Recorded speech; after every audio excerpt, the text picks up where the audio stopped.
Canada में रहकर permanent residency यानी पीआर का सपना देख रहे लोगों के लिए एक बहुत ही राहत भरी खबर सामने आई है। हाल ही में हुए एक्सप्रेस एंट्री ड्रॉ में सरकार ने एक बार फिर उन लोगों को प्राथमिकता दी है जो पहले से ही कनाडा में रहकर वहां की इकोनॉमी में अपना योगदान दे रहे हैं। इस वीडियो में हम विस्तार में समझेंगे कि कैसे 4000 नए उम्मीदवारों को कैनेडियन एक्सपीरियंस क्लास यानी सीईसी के तहत इनविटेशन भेजे गए हैं और इसका सीधा फायदा उन भारतीय प्रोफेशनल्स को कैसे मिलेगा जो वहां वर्क परमिट पर काम कर रहे हैं। साथ ही हम ये भी समझेंगे कि इस साल का ट्रेंड क्या कह रहा है, इस ड्रॉ की कट ऑफ क्या कह रही है और अगर आप कनाडा में हैं तो अपनी पीआर फाइल को मजबूत करने के लिए आपको किन नियमों का पालन करना जरूरी है। हाय एवरीवन, मेरा नाम है मोहिनी भदौरिया और आप देख रहे हैं एनबीटी टेक एड।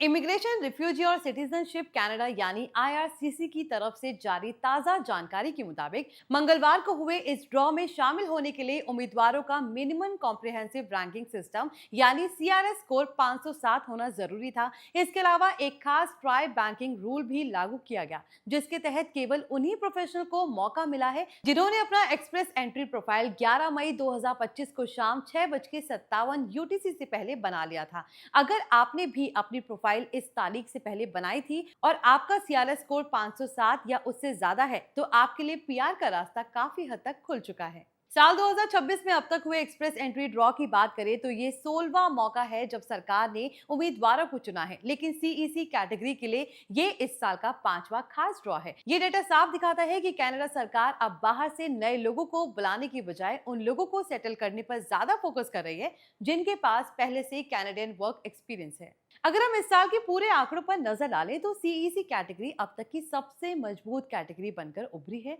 2026 में अब तक कुल 28,000 इनविटेशन टू अप्लाई यानी आईटीए सिर्फ उन लोगों को दिए गए हैं जो पहले से कनाडा में काम कर रहे हैं। हालांकि प्रोविंशियल नॉमिनी प्रोग्राम यानी पीएनपी के तहत अब तक 6 बार ड्रॉ हुए हैं, लेकिन सिलेक्शन की संख्या के मामले में सीईसी काफी आगे निकल चुका है। इसके अलावा फ्रेंच भाषा जानने वालों, हेल्थ केयर प्रोफेशनल्स और सीनियर मैनेजर्स के लिए भी अलग अलग ड्रॉ किए गए हैं, लेकिन बड़ी संख्या में भारतीयों के लिए सीईसी की सबसे आसान और असरदार रास्ता साबित हो सकता है। अब थोड़ा गहराई से समझते हैं कि कैनेडियन एक्सपीरियंस क्लास प्रोग्राम आखिर काम कैसे करता है और इसके लिए कौन से नियम जरूरी हैं। ये प्रोग्राम खासतौर पर उन विदेशी वर्कर्स और इंटरनेशनल ग्रेजुएट्स के लिए बनाया गया है जिनके पास कनाडा में काम करने का एक्सपीरियंस है। इसके लिए सबसे पहली शर्त यह है कि आपके पास पिछले 3 सालों के अंदर कम से कम 1 साल का full time skilled work experience होना चाहिए। इसके साथ ही आपको लैंग्वेज टेस्ट यानी आइल्स या CELPIP में जरूरी स्कोर हासिल करना होता है। एक और जरूरी बात यह है कि ये प्रोग्राम उन लोगों के लिए है जो क्यूबेक प्रोविंस के बाहर कनाडा के किसी भी हिस्से में बसने की योजना रखते हैं। अगर आप इन सभी शर्तों को पूरा करते हैं तो आपकी प्रोफाइल एक्सप्रेस एंट्री पूल में शामिल हो जाती है, जहां आपकी उम्र, पढ़ाई और वर्क एक्सपीरियंस के आधार पर आपका स्कोर तय किया जाता है। कनाडा में काम कर रहे भारतीयों के लिए ये समझना बेहद जरूरी है कि बदलते नियमों के बीच खुद को अपडेट कैसे रखा जाए। एक्सप्रेस एंट्री सिस्टम पूरी तरह से ऑनलाइन है और इसमें आपकी रैंकिंग ही सब कुछ तय करती है।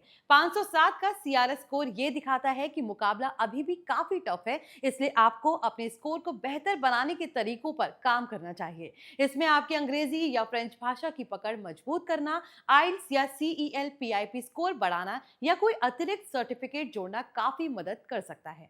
सरकार की मौजूदा पॉलिसी ये साफ संकेत दे रही है कि आने वाले समय में भी इन कनाडा उम्मीदवारों को ज्यादा मौके दिए जाएंगे, इसलिए अपने वर्क परमिट की वैलिडिटी और अपनी जॉब कैटेगरी यानी एनओसी कोड को सही तरीके से मैनेज करना आपकी पहली प्राथमिकता होनी चाहिए। आई होप ये वीडियो आपके लिए इंफॉर्मेटिव रही हो। प्लीज इसे लाइक और शेयर जरूर करें। ऐसे ही अपडेट्स के लिए देखते रहिए एनबीटी टेक एड।